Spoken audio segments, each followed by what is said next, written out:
Good afternoon. So I don't know what my role is, and if you all came here expecting me to put up an org chart, you might as well go home now. But what I'm going to do is I'm going to talk a little bit. Here's what I think. I think that we need to take a look at the way we have categorized things. Jim mentioned this, and we have been so good at making vertical silos. This is the life silo. This is the annuity silo. Oh, by the way, this is the proprietary life silo. This is the proprietary annuity. You know, if you talk to Al Papa, he'll tell you he couldn't do what he does without disability insurance. But if you mention AXA Network, people get upset, right? Why is that? It's hurting his business model where he sells a ton of proprietary life, okay? Then there's investments. You can't look at the top 50 list, the people who qualify for Pinnacle, without seeing that our investment managers play a huge role in this organization, and yet we still don't compensate you and district managers correctly for that. So we have to, I'm going to take a look working with my partners to how do we design a platform, and I'll go into this more in a minute, but how do we design a platform that, number one, I think we're in a bit of denial about who we are today, and we need to acknowledge who we are today, and then we ought to see that 2020, 60, where we want to be and what we're going to do to get there. So that really is what's going to be my focus. And nothing on ASAs, never, okay? Don't call me, I don't know anything about them, it's not my thing. While Jim's getting his mic, I just want to say, I'll tell you, in the short time all three of us have been working together and working with Christine, it is so great to have her in this role, and Jim and I have said it so many times because, you know, with her background, having run the broker-dealer, having been in the role as a divisional president, I mean, she really knows and understands the organization, and Jim and I have come out of some meetings where we're talking about structure and so forth, and we look at each other and say, oh my God, thank God that Christine is in that meeting because she really knows all these pieces, she understands how they fit together, and it's been great working together. So I want to talk about your org chart just briefly, because I do think that there are questions. So overseeing the broker-dealer, phenomenal. Overseeing AXA, overseeing AXA. When you start to look at AXA, I don't know what your view is. AXA's phenomenal. They work their tails off. They are incredibly capable people with a very tough task. Overseeing operations. And so we've gone through a series of exercises, and I want to reinforce what David said. Christine's skill set is spot on. She is decisive, she is in the right place, it was a great design, and she's killing it. In terms of, so my role, the fun stuff, driving recruits. So hires doesn't do it justice. Careers, lives. You know how you feel about the people that you hire. And you know that you see people 15, 20 years later, and they come up, and they hug you, and they tell you about the age of their kids, and you can't believe it, because you were there when the baby was born. So let's remember, you can get on metrics, and it takes you away from what really matters. These are careers, and these are lives. And when you run a city or a state, you are some of the most important people in that community. The impact that you have on families, on businesses, on your organization, on tens and thousands, and in some cases, hundreds of thousands of people. So it's driving careers. And we're going to challenge it. You're too good to not have numbers at a higher level. We've got to challenge that. It's development. And even though our number might be 30 and the industry number is 11, we can and will do better by doing different. A few of us, whether it's Nooch, whether it's New York, they have a track record of development. Don O'Donnell, they have a track record of development year in, year out. It can be done. Manager development. So these are the same things that we've been talking about. They won't go away. Driving careers, developing advisors, creating succession plans, developing managers, promoting people to take over their next organization, and then hitting our numbers. In 8-8, we're going to get some football this afternoon, I have a feeling. But an 8-8 season does not get you to the playoffs unless you are in a horrifically weak conference. So we want to win and hit our numbers. Thanks, Jim. Okay. I didn't wear a blue suit and a blue tie, so I'm just going to have to hold this. But in fact, that was one of the first things Jim and we had a fight about whether or not, we had a discussion about whether or not this should be a business casual meeting or not. And those of you who know me know I was opting for business casual. And Jim, I think he runs in his suit. And so we had an interesting discussion about it. But he promised me that if I never wear a tie, he will never wear a dress. So I thought that was a good compromise that we have. And I will tell you another thing that started off when I heard about all this, which people keep saying, wow, what'd you think? Well, I was standing in a hallway on the way to a meeting, and someone said, hey, we're going to change the structure. Maybe you want to just give me 2 minutes of your time. So that was how I found out. And the first thing David Carr said to me is 3 is a bad number. 3 is very bad. Bad. So I had all this positive input in the first week. And but here's what I will tell you. I have had more fun in the last 2 weeks, and that's all it's been, which is why I don't have an org chart yet. And I did the Hispanic Summit, just saying. I was not at the office last few days. I've had more fun in the last 2 weeks because we are doing fun things.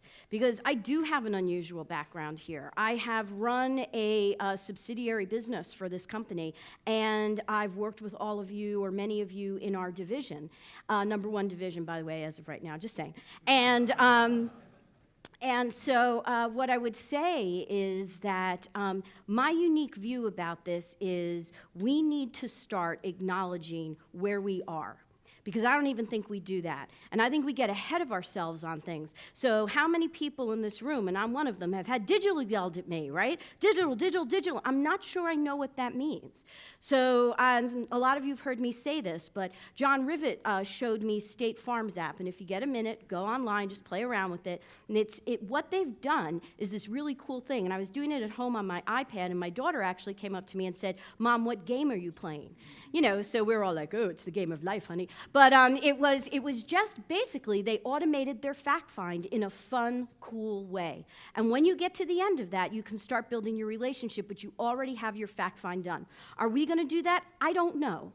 I know the way we're automating is wrong. Okay? We are solving tactical problems. We need a tool up front. Hey, Salesforce looks good. Everyone's going to Salesforce. I'm not saying Salesforce is bad, but can you honestly explain to people how they're going to integrate Salesforce into their daily lives to make their business model better?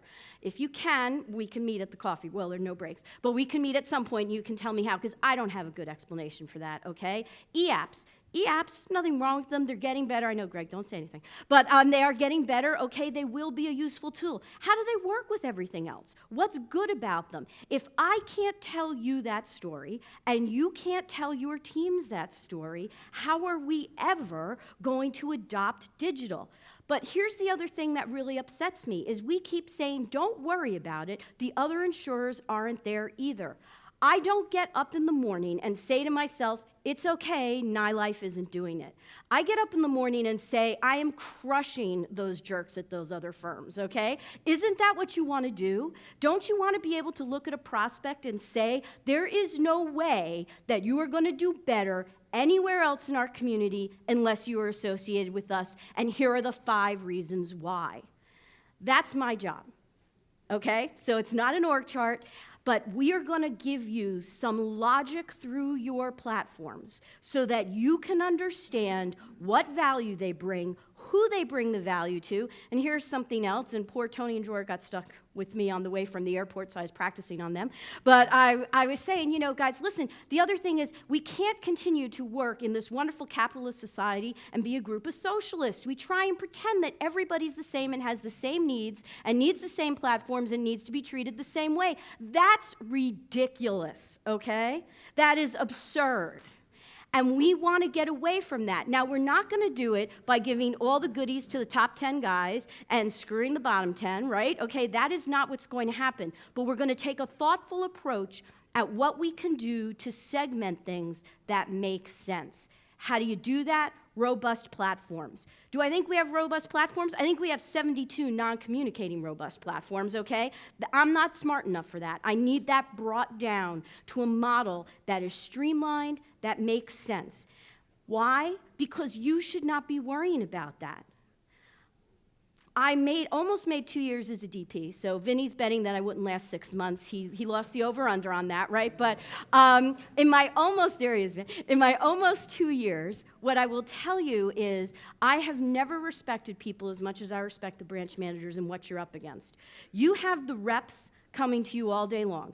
You have your DMs going. You have your goals. You have the NOC helping make your life a joy. And you have everything else. Your leaders in your community. You're going out and representing AXA. You know, Steve Howell and I kept telling Steve, you're Mr. Georgia now. Go be Mr. Georgia, right? Do the things you need to do to represent AXA in that community. You have all of that going on, and then we call up and go, I can't believe you're number 14 on this list of some obscure system you may never have logged onto, okay? That does not help you get done what you need to get done. The work that you're doing is important. Jim and David are right. You affect lives every day. We take care of families. That's what we do. I said it at the last 2 summits I was at, and I will always say it. We take care of American families and American businesses. That is what we do, and that is who we are. And what we're going to do, what we're going to attempt to do until they pull me out of the building and leave me on 6th Avenue and go bother somebody else, is we're going to attempt to make this much more streamlined, much easier for you. Put some common sense behind it, okay? That this stuff that I'm talking about should not be hard. You don't have to log on to BranchNet, right? You don't have to know how to do that, but you need to explain it to a recruit in a way that makes sense. Okay? I just finished that god-awful firm element, like, I don't know, 72 hours of, like, knowing the price points on things. And all I thought was then, as a divisional president, legal calls me up and yells at me because of bad sales practices and, you know, a couple reps.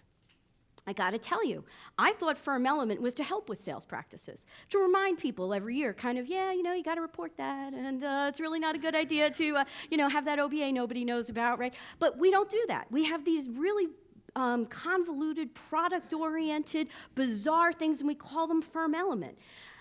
I don't think anyone who is working on any of the things I've mentioned is trying to do the wrong thing. In fact, they're all trying really hard to do the right thing. What we haven't done is cut through those vertical layers.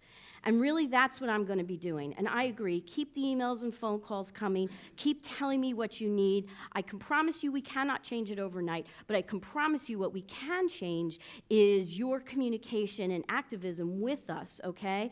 I don't like things that are handed down. I hate rules. I've always hated rules. I'm in a strange industry, aren't I? But I've always hated rules. And so what we're going to do is get you a platform that gets you what you need to do what you do best out in the industry, which will make all of us money, which is really, really good, which is what AXA wants to see from us. We're going to be the premier player, and I want our competitors to wake up in the morning and say, look at what AXA did. I want the CIO of NyLife and Pru to be called into the CEO's office and explain why we got so far ahead of them. I want them to be doing that. I am tired of benchmarking everybody in the industry against, you know, us and seeing where we fall. I want us to be the outlier, and I want people to say, well, you know, we didn't throw the kind of focus at it AXA did. That's why we're so far behind. That is my goal, and I hope you'll take that journey with me. So with that, I don't know who I'm turning back to.